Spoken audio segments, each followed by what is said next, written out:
ఈరోజు దేవుని మాట కీర్తన గ్రంథం 96వ అధ్యాయము 8వ వచనం. యెహోవా నామమునకు తగిన మహిమ ఆయనకు చెల్లించుడి. నైవేద్యం తీసుకుని ఆయన ఆవరణములలోనికి రండి. పరిశుద్ధాలంకారం ధరించుకుని యెహోవాకు నమస్కారం చేయుడి. సర్వభూజనులారా ఆయన సన్నిధిని వణకుడి. యెహోవా నామమునకు తగిన మహిమ ఆయనకు చెల్లించాలి. ఎందుకు ఆయనకు చెల్లించలేకపోతున్నాం? ప్రియమైన దేవుని మాట వింటున్న వాళ్ళారా, మహిమను చెల్లించుడే అంటే ఇందులో చాలా అర్థం ఉంది.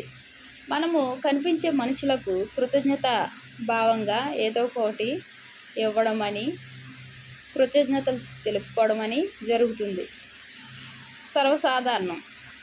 అయితే సహాయం చేసినప్పుడు కృతజ్ఞత తెలపడం అది మంచి పద్ధతే. కానీ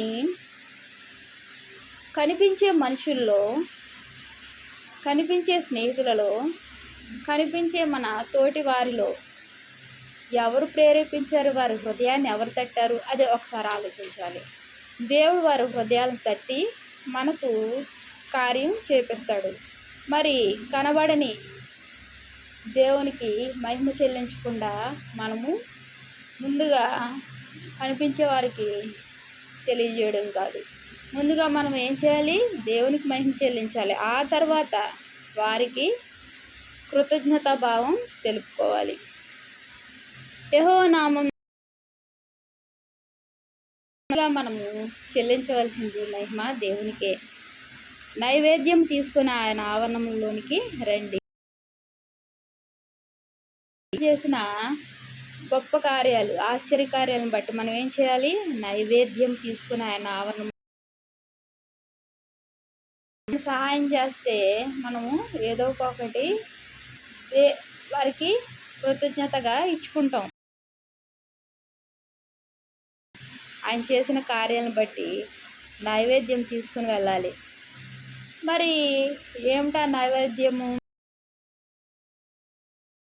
అడిగిన హృదయమే నాకు ఇష్టమైన బలి అన్నాడు ఆయన. నీ యొక్క హృదయం అనే నైవేద్యమును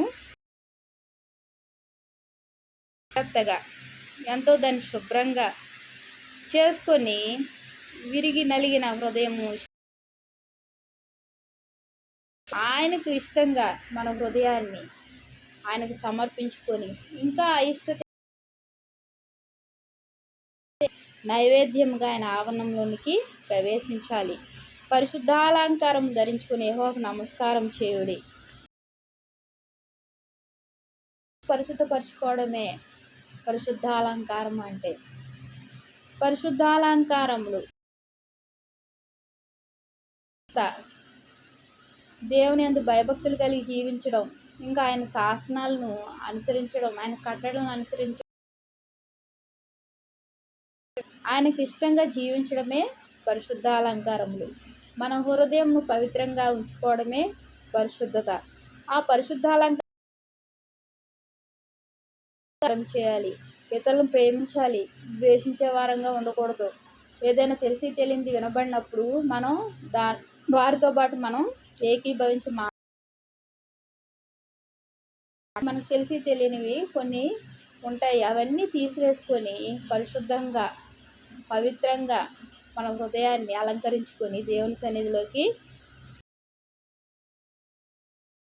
నమస్కారం చేయాలి, ప్రార్థించుకోవాలి. సర్వభూజనులారా ఆయన సన్నిధిని వణకుడి. ఎందుకు వణకాలి? ఆయన సన్నిధిలో ఆయన ఉంటాడు కాబట్టి, మధ్యలో సంచరిస్తాడు కాబట్టి మనం ఎంతో భయం భక్తి కలిగి ఆయన సన్నిధిలో మనం వణికి అనుభవం ఉండాలి. అమ్మో ఇంకా పెద్ద పెద్ద అధికారులు వస్తే మనం ఎంతో భయం భక్తితో ఎక్కడైనా కూర్చున్నామంటే వారు మన ఎదురుగా ఉంటే మనం చాలా వణుకుతూ భయంగా, అంటే ఏంటి, వారి మీద గౌరవ భావంతో ఉంటాము. మరి అదే రీతిగా మన అదృశ్యమైన దేవుడు, సర్వశక్తిమంతుడు, నేను సృష్టించిన సృష్టికర్త, నన్ను కార్యాలు, గొప్ప కార్యాలు చేస్తూ ఎంతగానో ఆశీర్వదిస్తున్న దేవునికి మనము కలిగి గౌరవ భావం కలిగి ఆయనను సేవించాలి. దేవుని వందనాలు. ప్రార్థన చేసుకుందాం. మహాప్రేమ గల తండ్రి, కృప నీ నామమునకు మహిమ చెల్లించే వారంగా మమ్మల్ని ప్రభా నాయన ఏర్పరచుకోండి ప్రభా. ప్రవేశించేటప్పుడు పరిశుద్ధాలంకారం ధరించుకునే ఉన్నవారమై ఈ సన్నిధిలో నమస్కారం చేసే కృపను మాకు అనుగ్రహించండి. వాక్యం ఉంటున్న ప్రతి ఒక్కరిని ఆశ్రయించి దీవించండి అయ్యా.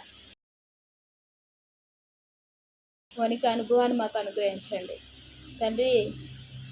వీటి ద్వారా ప్రభా మరింత ఆశీర్వదించే దేవుడు